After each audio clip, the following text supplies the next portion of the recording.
Hello, everybody. Good afternoon. We have the late time driving music for a 2:30 p.m. finish because East Coast games are amazing. This is the Missing Links podcast. I'm your host, Andrew Dukowitz from Zone Coverage. I cover the Lynx and the Wolves, and I guess now I should probably start saying Gophers women basketball as well. But today I'm joined by a good friend, the Crunch Wears No Pants Alpha Analytic. What's your title with Crunch Wears No Pants? I just say that I'm 1/3 of Crunch Wears No Pants. 1/3 of Crunch Wears No Pants, Brandon Beck. I can say that was watching an Oklahoma City Thunder Summer League game. That was one of the highlights of Vegas for me. So always good to talk to you, man. Thanks for having me. I'm excited to talk some Lynx because like we were just saying before we hit record, they're really good. Yeah. Well, and before we get into it, I'll run a quick ad here as people jump into the live stream. When we come back, we'll talk about the game. We'll mention some of the post-game press conference stuff because Cheryl had a couple good quotes. And then we'll answer some fan questions and preview the next two games, which are also against New York. Well, hello. Thank you, Livestream Andrew. This is Ad Read Andrew. And today we have Firehawk Construction and Remodeling, the presenting sponsor for the Missing Links podcast. Firehawk Construction and Remodeling strives to inspire people to follow their ideas, working with respect and understanding to create a quality, tailored result. Firehawk Construction and Remodeling, located in Blaine and serving in the North Metro area, is here to help you with your building and remodeling needs. I can say personally, thanks to Firehawk Construction and Remodeling, I have a beautiful deck in my backyard and countless projects that I started, they finished. Get started on your new deck or remodel today by calling Isaac at 763-710-5686. So, Brandon, I don't know about you, but to me, the story of the game was Liberty went up 54-50 after a Natasha Cloud 3, and it kind of just seemed like, oh man, this is just going to come down to the wire. Then the Lynx proceeded to only allow 3 points in 4 minutes. They outscored them 16-3. They never looked back, and the game was just kind of over after that. But I mean, Brandon, what was your kind of moment in this game where you maybe had that thought of like, oh, this team's like really good? Yeah, I mean, like you said, I watching the game for the first like 2.5 quarters of it, it kind of had the vibe of like, oh man, like we don't have Fee, so this one is going to be a tough one, you know. And then it kept feeling like the Liberty would like get out to like a 7-8 point lead, and you're like, oh no, here it comes. And then they just kind of like kept like chipping away and sticking around, but they could never really get over the hump. And then like midway through the second quarter, like you said, there was just kind of like that avalanche. I think it was like a 14-0 run or something like that. And really 16-3 overall. Yeah. And really, really sparked like for me, the story of this game is the bench. And particularly like the third game, the 3 of 3, like awesome game so far in the DiJonai Carrington experience. She has been fantastic. She got a couple like big offensive rebounds that resulted in some threes during that 14-0 run. I mean, the defense is as good as advertised, not just on ball, but off ball. Like she's just like a really, really smart, heady defender. Like she's in passing lanes all the time. Is like, I've been really impressed with that. And then, yeah, the offense, like when that trade was made, the doubters of it were doubters of it because like you could look at her numbers with Dallas and the offensive efficiency stuff was horrible. But I think the theory that I'm assuming that the Lynx had and the theory that I had and a lot of people had was that she was just kind of miscast as a primary creator with the wings. And now that she's been able to just fit into the infrastructure of the Lynx and play a lot more off ball, do a lot more cutting, a lot more passing, she's not as heavily relied on offense. The offense has been awesome too. And if she is a contributing offensive player to this level, then like the defense is bankable and the offense is just like found money. Well, and what's crazy with this like that trade is the Lynx have the number 1 defense by 2 points. Their defensive rating is 2 points better than the next team, which like might not seem like a lot, but like 2 points is probably like typically that's the difference between like the 4th best defense and the 8th best defense. Like they are considerably better as the best defense, and they add the starting all first team defensive guard as their sixth player. Yeah. And it's like that alone is a lot. But then it's you know, DiJonai has never said it, but there's just kind of like reading in between the tea leaves of her saying like, you know, this is the first time I've had fun playing basketball this year. You know, I'm where I belong. She says a couple times she's happy to be here. Cheryl said in one of the practice scrums of, you know, we wanted to get DiJonai this last offseason. They did all of their scouting on her. They checked in with Court, T, Lan, all the players. It sounded like they really wanted to add her. And I just kind of wonder if that's part of it, is like DiJonai got shipped to Dallas because they were the highest bidder for a sign and trade. And then she's just kind of toiling away there, waiting until the Lynx go and get her. Because, I mean, she has been seamless fitting in. I don't know what you think about it, but like defensively, it seems like she's been playing with them for 2 years. Yeah. And like you said, she's joining an already like leaps and bounds better than everyone else defense, like 2 points by defensive rating better than the second best defense. And so like, obviously there is just kind of a cap on the impact that a player who's primarily defense, like theoretically is going to have there. Like the defense is already really good. How much better can it get?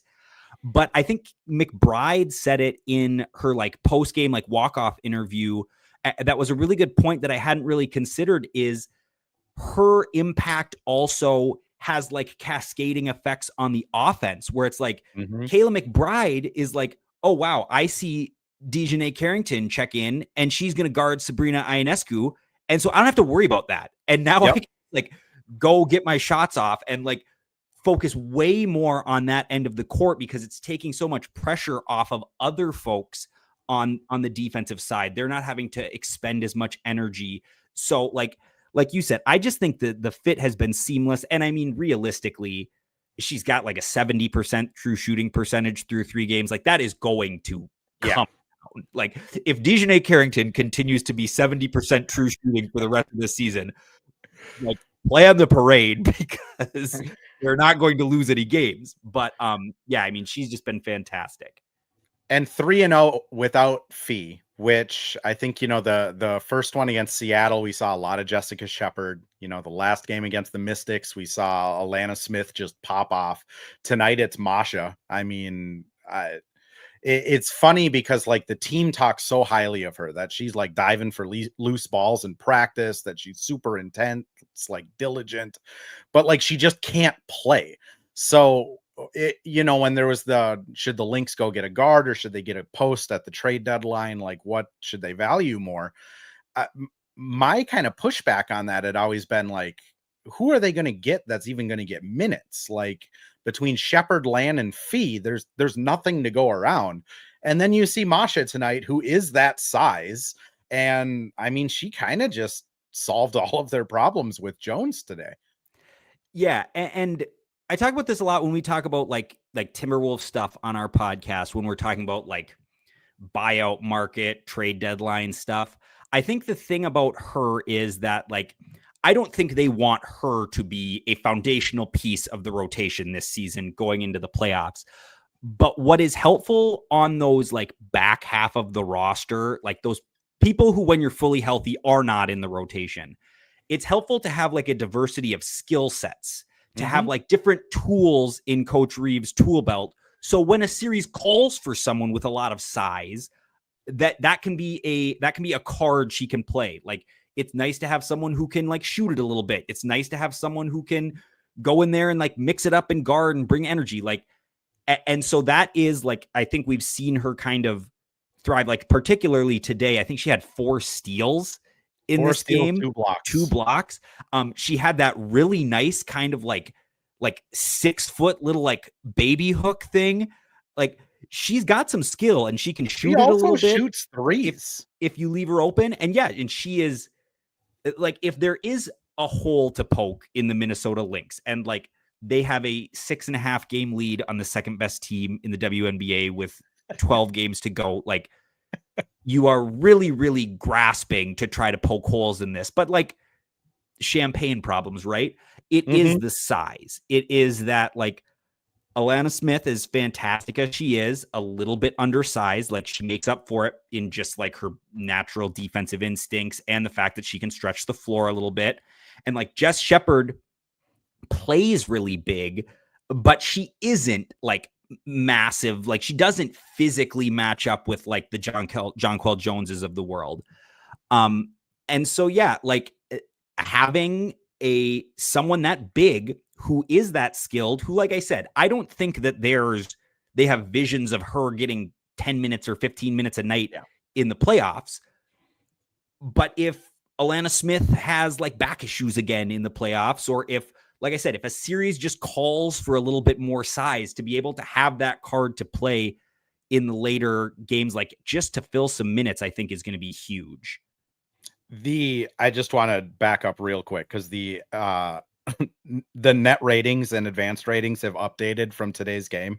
The Lynx now have a 3.3 lead for the best defensive rating. That is the exact difference between the second and the 8th best team in the league. So their level of defense better than the second best team is the difference between the Mercury and the Fever, which is wild. Then you go to the offensive side. They have a 2.7 net offensive rating, like gap between the 1 and 2 seed, which is, offensive ratings a little bit different because the Dream are really good, but still that's the difference between the 2nd and the 5th. If you go to their net rating now, their net rating is 14.5.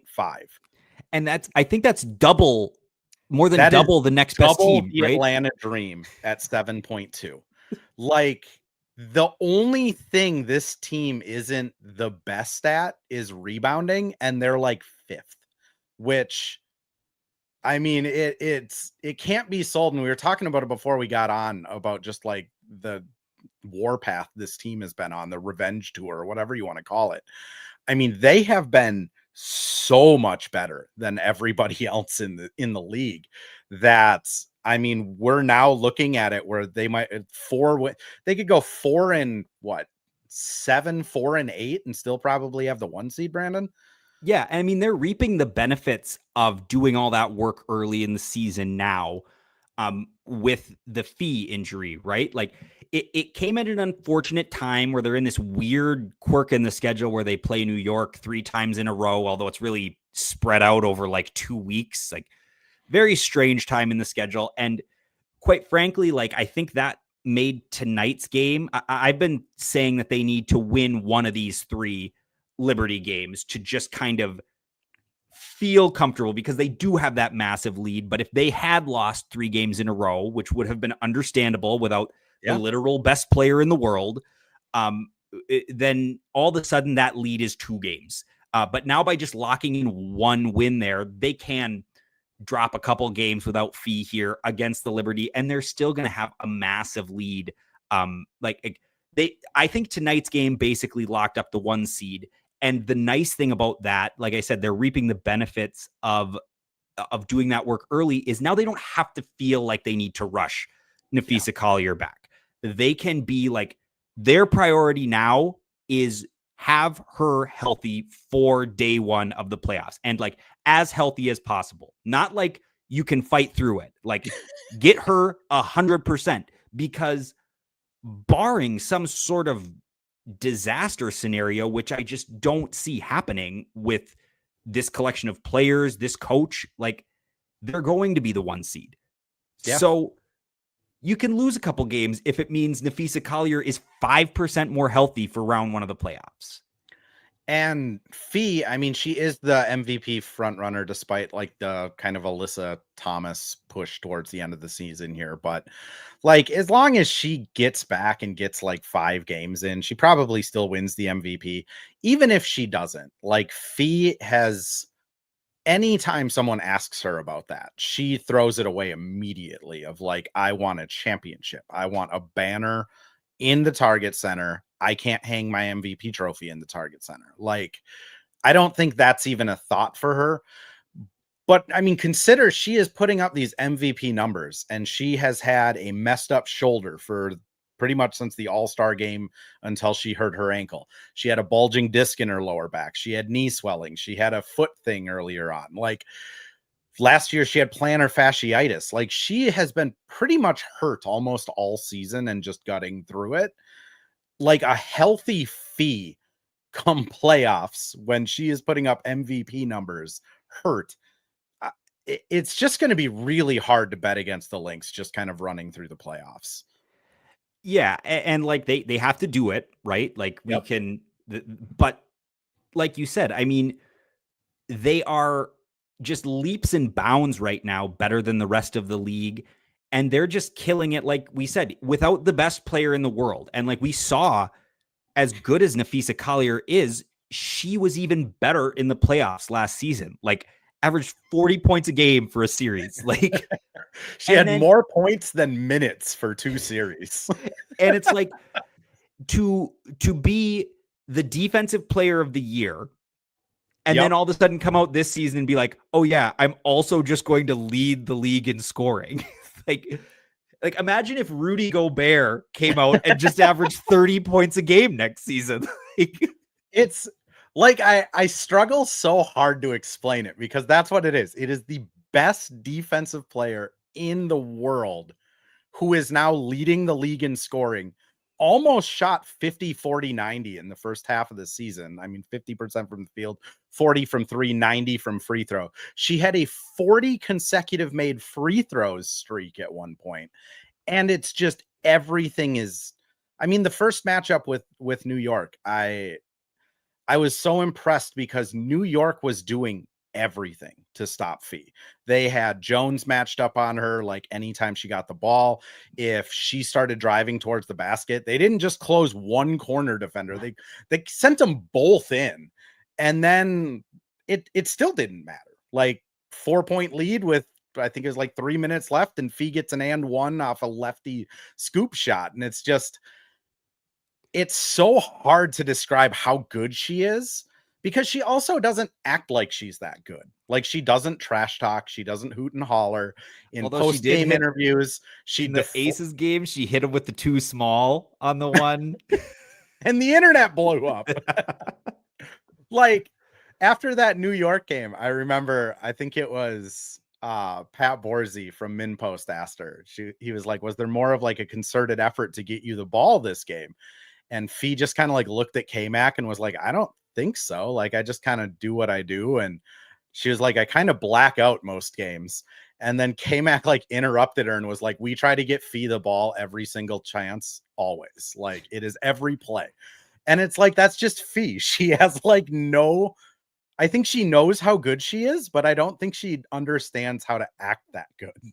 Yeah. And I think she's a little like, and take what I'm saying here, like she's almost like a team player to a fault sometimes. And it's like, she's the best player in the world. Like she's probably going to win the MVP. So it's not like this is something she needs to fix, but to some degree, it's like she's leading the league in scoring and she doesn't even really like care about scoring. It's like, she's not a scorer in the traditional sense of the word. She can make tough shots, but she doesn't take tough shots. Like she is so good at just functioning within like the environment of the offense, and just simply by being good is going to get 25 to 30 points. On like 17 shots. And they're all just like I said, it's all just like the most easy, like it's not like easy shots. Like she's getting easy shots because she's good at creating easy shots. Yeah. And if she doesn't have easy shots, she's generating them for someone else. Like if they hard double her, she's just not going to shoot it, or she's going to hit him with like a crazy step through because she's got the best footwork in the league. And like, they're both going to be behind her as she's making an easy layup. If if they go to take away her right hand, she can dribble with her left. If they try and take a step through away, she can hit a fadeaway. She can hit hooks. She can hit reverses. Like she's the most like dominant player in women's basketball that even like Asia's MVPs. Like Asia was a dominant like scorer. Like she could just get points like by sheer will. Fee just does it so like elegantly that it's just. And it's weird that we're talking about Fee after they just beat New York without Fee. But like I think just if you're a Lynx fan, like you have to be just excited for the postseason. Like get there healthy and like let's just roll the ball out, because at this point, that's all they have left to prove. I'm going to throw us to one more ad read here, and then we'll do some questions in the chat, or we'll just keep yammering. And we're back with another ad read. This time for Pence Homes, the presenting sponsor of Hitting the Hardwood Network.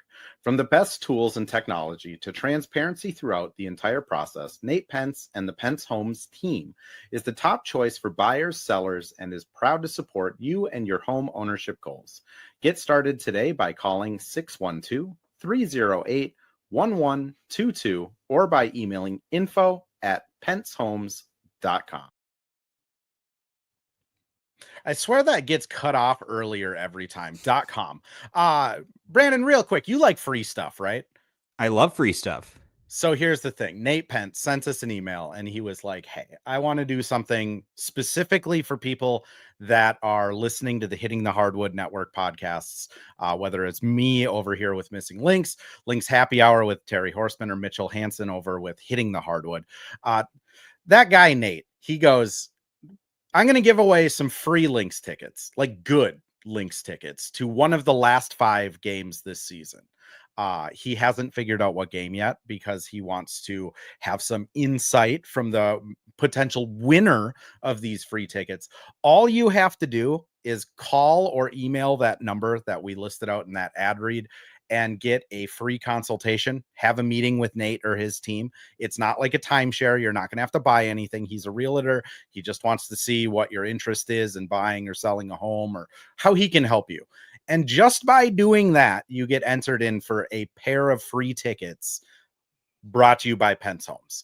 I have been talking this up a little bit the last couple episodes because I don't think there's going to be a ton of people that are calling to get a realtor eval of their life. So if you want to go to a game, I mean, the Fever are out there, Liberty are out there, might not be a bad idea. Just send Nate an email, call him, say, hey, let's have a meeting. I heard you from the Hitting the Hardwood Network, and you get entered right into that giveaway. So not a bad way to get free stuff. So we got things in the chat here. Andrew says Lynx-Liberty rivalry needs more attention to the W, most to focus on Angel Reese, Caitlin Clark. But it's been one-sided. Either one of them is injured. Completely agree. I think part of it is the Lynx and the Liberty are very careful, and Cheryl, I'm assuming Sandy did it in her press conference. K-Max said the same thing.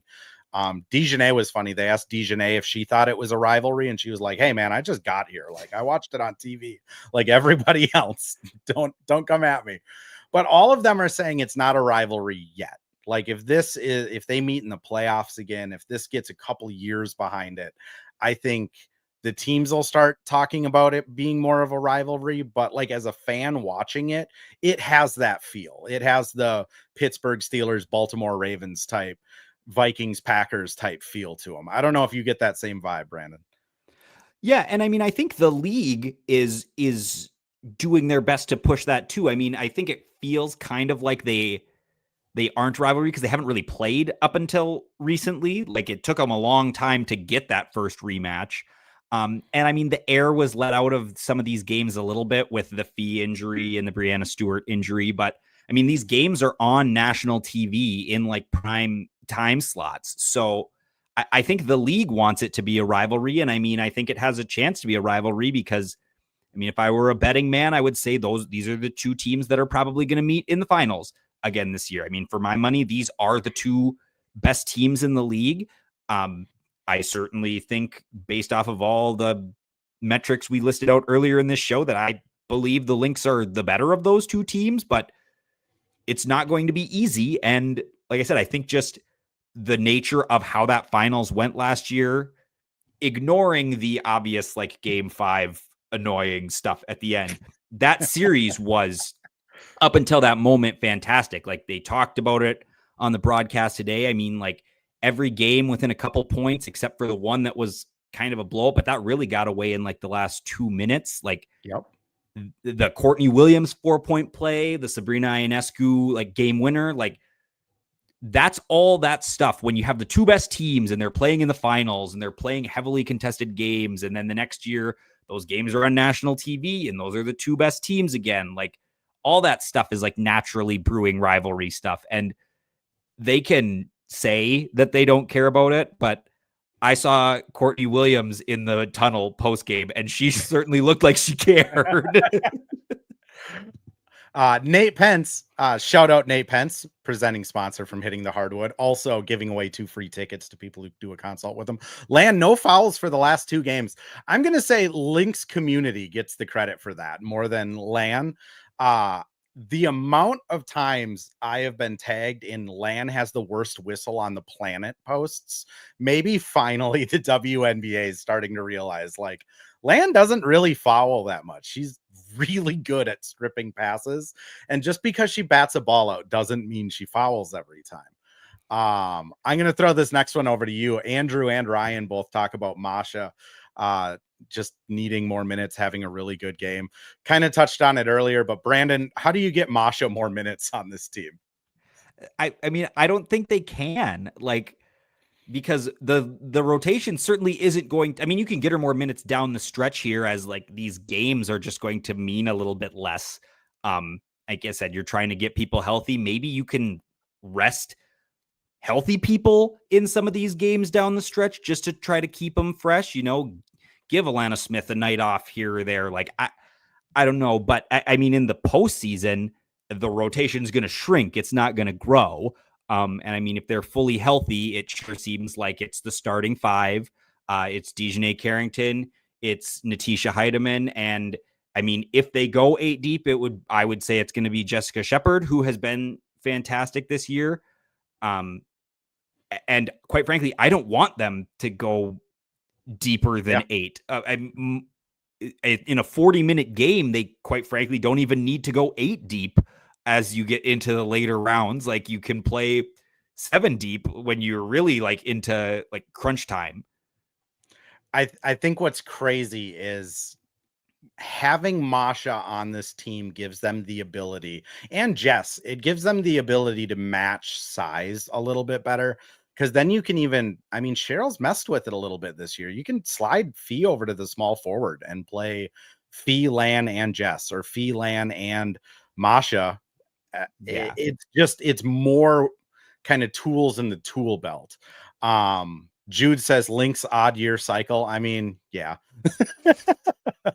Cheryl's an every other year type of coach. I don't know what to tell you. I will say if they win it this year, I don't think they're going to have the champions fatigue, because Cheryl, I think, really wants to have that back-to-back banner. JP says, you know, Lynx play the best team basketball in the WNBA. Cheryl has done a masterful job putting the team together. I just pulled it up. Their assist percentage is 74.2%. So 3 out of 4 baskets for the Lynx comes off in an assist. They also have the best assist to turnover ratio at 1.83. Like 1.6 better, 1.5 better than the Storm. I mean, for people who watched the Wolves this year, and I do bring up the Wolves sometimes because, you know, I'm an NBA beat writer too, like their assist percentage was like 60% for most of the season. The level of togetherness this team has is honestly kind of shocking. What do you feel about that, Brandon? Yeah, and I mean, we talked about earlier, I think that's kind of why DiJonai Carrington has been such a revelation here, is that they do have that kind of we versus me, we not me mentality, where it is just a lot more cutting, a lot more ball movement. There is so much less pressure to do some self-creation on this team. And they have some people who can do it. Like when you get into the playoffs, like individual self-creation becomes a little bit more important. And I think Courtney Williams can do that. Fee can obviously do that with that kind of like mid post, like turnaround fadeaway stuff. We've seen more of that over these last 3 games with Kayla McBride as Fee's been out, as a little more like offensive burden has been put on her shoulders. But yeah, like they really are a team that is just kind of connected. It's a lot of cutting. It's a lot of ball movement. It's a lot of passing. And I think it helps that in most cases, outside of the lineups that include Jess Shepard, who has been fantastic this year, everyone on the floor can shoot. So it's easy to have that kind of like motion cutting offense when you're never passing it to someone that the defense can comfortably ignore. Right. And like some of them are having worse years than others from behind the arc. Like I'd love to see Bridget Carlton get back to what she was able to do last year. We talked about this on our last episode of Crunch Wears No Pants. Natisha Heidemann is like the best 28% 3-point shooter I've ever seen. Because I look at her numbers and it makes no sense to me, because every time she shoots it, it looks like it goes in. I blame box score tampering, because I feel the same way. What else is weird with like, and this, I'm going to skip ahead one question. Just someone asks about Lan and Shep's free throws. And I think T and BC both kind of fall into that. Like, BC is a historically good 3-point shooter. T, before she came to Minnesota, was like a 38% 3-point shooter. Lan is a career 70% free throw shooter. Jess is an 80%. Well, let's call it 75%. Quick math. 75% free throw shooter. Sometimes these shooting funks are just weird and odd, and like Lan shooting sub 50% from the free throw after shooting 70% her whole career is wild. Same with Jess going from 75% to 56%. T dropping into the 20% from 3. BC not being near 40%. Like, I think it's a credit to all of those players that even though they're having like that level of inefficiency at places, that they still are like very net positive players. But I think it's just so much harder to get yourself out of a shooting slump, especially like if you're Lan, you're shooting maybe 4 free throws every 3 games. Like Jess is probably shooting 3 or 4 a game. T's only taking like 2 threes a game. Like, until I've been honestly kind of hopeful that with this Fee injury, maybe they can shake some of that shooting stuff just because they'll have opportunities. But like, it's just been weird shooting for quite a few players on this team. Yeah, and I mean the glass half full view of that is they're 27-5. so like with all those players having like Natisha Heidemann's under 30%, Alana Smith is shooting 40% from the free throw line, like with all that stuff, they're still just like beating the brakes off of everybody that they play. And like I just think, like you said, I think a lot of times shooting slumps are just kind of weird. As frustrating as the Alana Smith thing is, it's 51 total free throws. So it's like, that's just not that many free throws. And yeah, 40% is not great. But like you said, she has a whole career track record of being a 70% free throw shooter. I'm going to bet on it netting out there. And the fact of the matter is, even if it doesn't, they're kicking the shit out of everybody. It's 2 free throws a game, 1 she'll miss. It's wild. Ryan asks here, as well as Marie, I believe, up in the chat, just asking about DiJonai getting more minutes in the 4th quarter. Ryan asked you to think Nay will be a starter by the time the season is done. I will be completely honest. BC is going to be the starter. She means so much to that starting group and settling people down. Cheryl has called her, can't remember, it was something to the effect of like the Courtney Williams whisperer, of like Courtney will leave a huddle and forget what the play is, and BC will be like, no, we're running this. And then it'll just like, she's the organizer of this group. I think Nay's been getting a lot of long stretches of minutes because she just gets on fire. And when she is,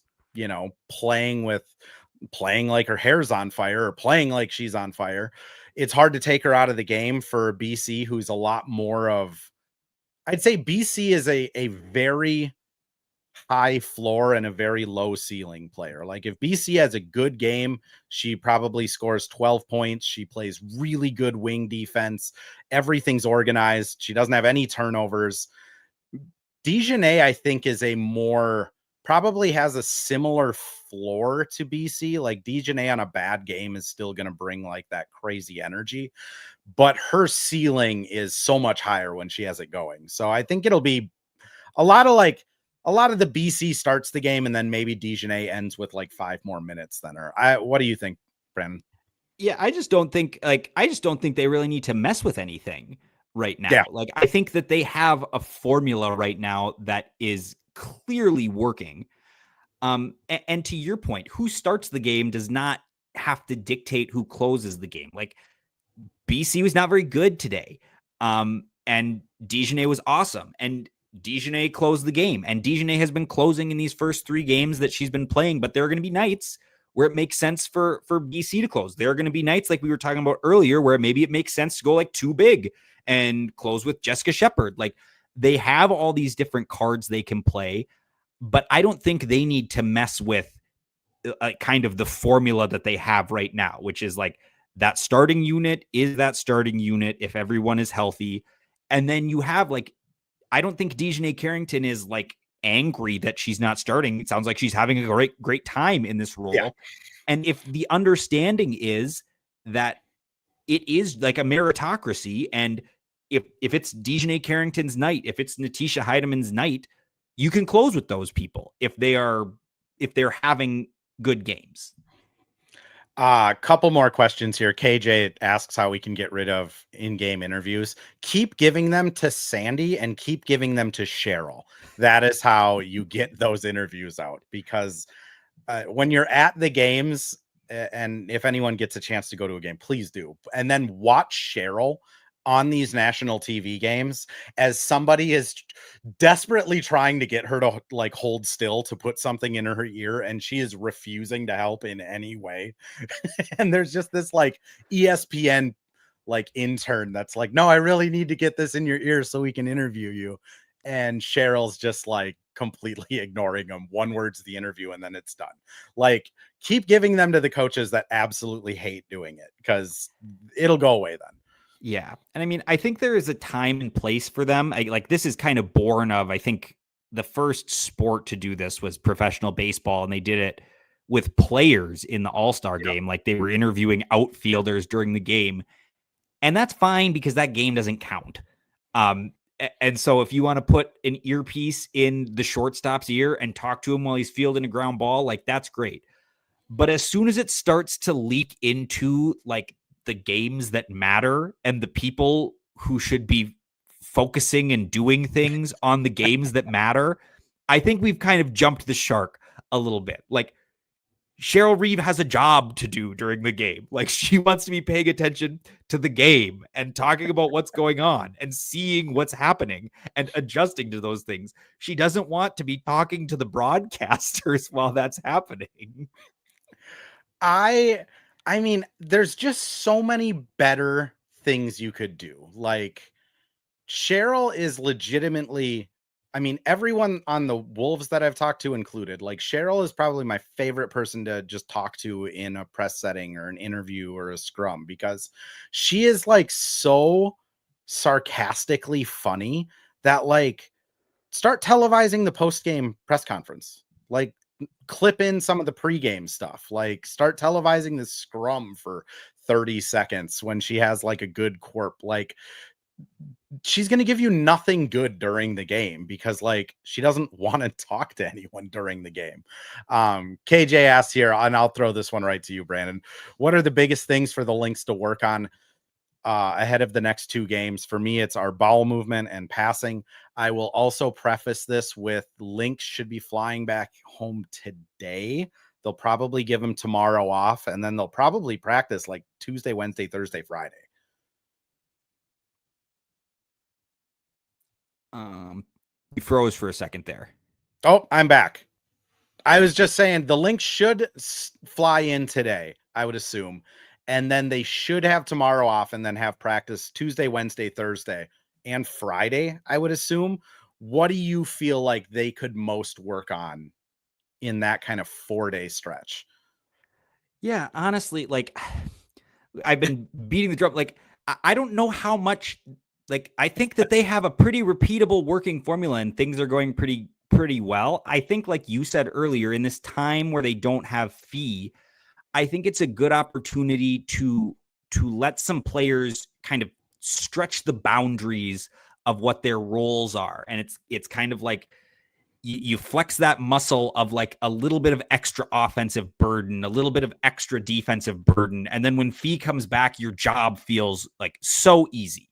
So, I mean, I think that the ball movement, the passing, this game was at times a little sloppy, but I think that was also partially because they were just like, there is no fouls in this game.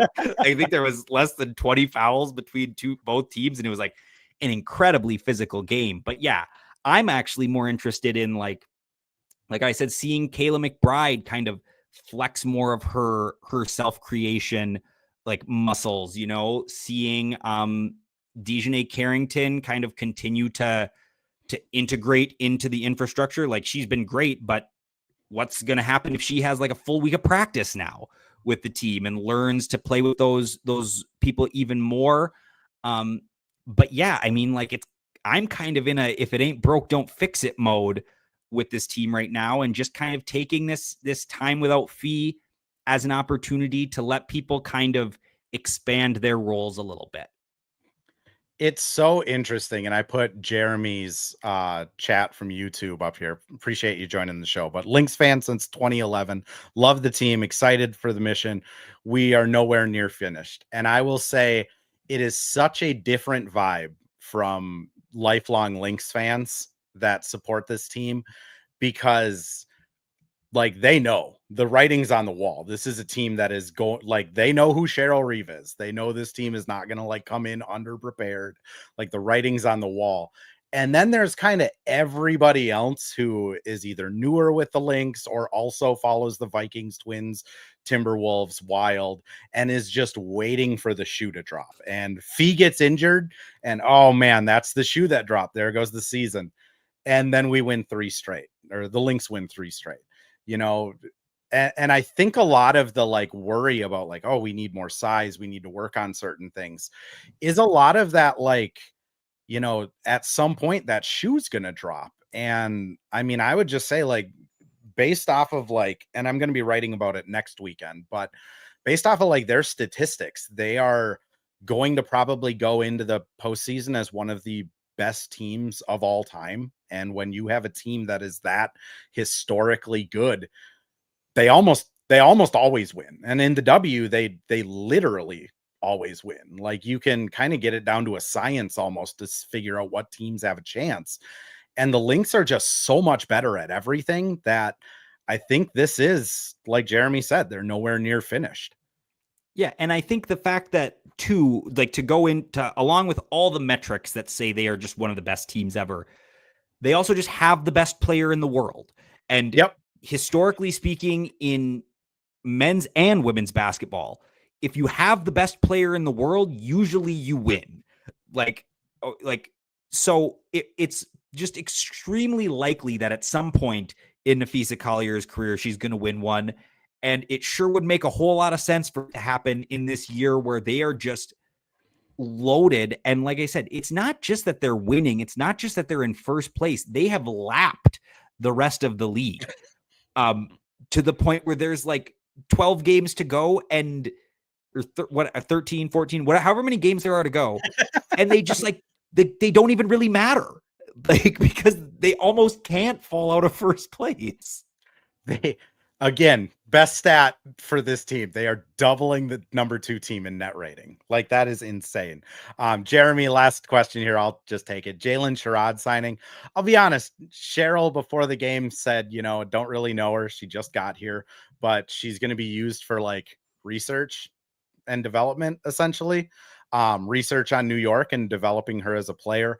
I think it makes more sense. Like Yvonne Anderson was a 35-year-old point guard that had played with Court and Fee, or not. Well, she did play with Fee over in Turkey, but she's played with most of the players on the roster.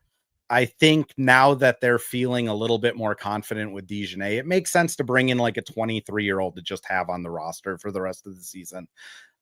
I think it's really undersold how good the Lynx like development staff is. I know like Diamond Miller, Alyssa Peely didn't work out, but like Jalen's going to be able to come in and be coached by Cheryl Reeve, and she will have hands-on like ball handling and point guard training with Lindsay Whalen, and she'll be sitting behind an all-star in Courtney William and a former starting guard Natisha Heidemann. Like I think it's a great opportunity for her.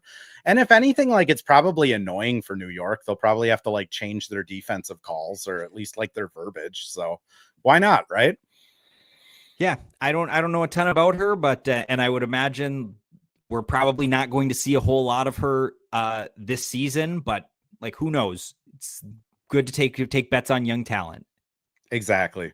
Well, Brandon, I'm going to wrap the show here. For the 500 crazy people on a Sunday afternoon to join a Lynx post-game live feed, I appreciate all of you guys.